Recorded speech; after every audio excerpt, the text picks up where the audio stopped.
Sabihin, meron ding Sara Duterte hit list parang sa tatay niya na pinag-usapan sa ICC. Meron, May meron. political No? hit list.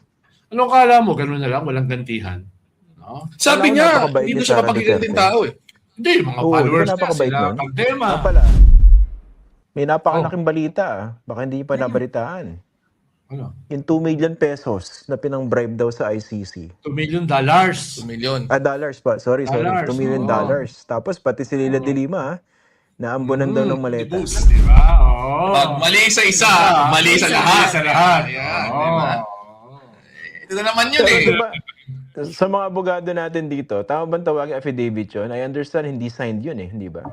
Yung nakita ko nga kopya, hindi signed. Na-discover ng mga tao kasi tiningnan nila yung Yung listahan. Facebook page na Huwag Kang Kukurap, yung mga initial conveners ng Huwag Kang Kukurap. And na-form yan nung ka-pick ng issue ng confidential fund. Tama. Tumawid kay Duterte, that same ambassador. Yeah, si Jao. Si Zhao yun. Jiao yun, si Jiao yun. Matangkad. So, matangkad. So, tanong niya sa kausap ko, so who will be your Foreign Affairs Secretary? Tinuro ako.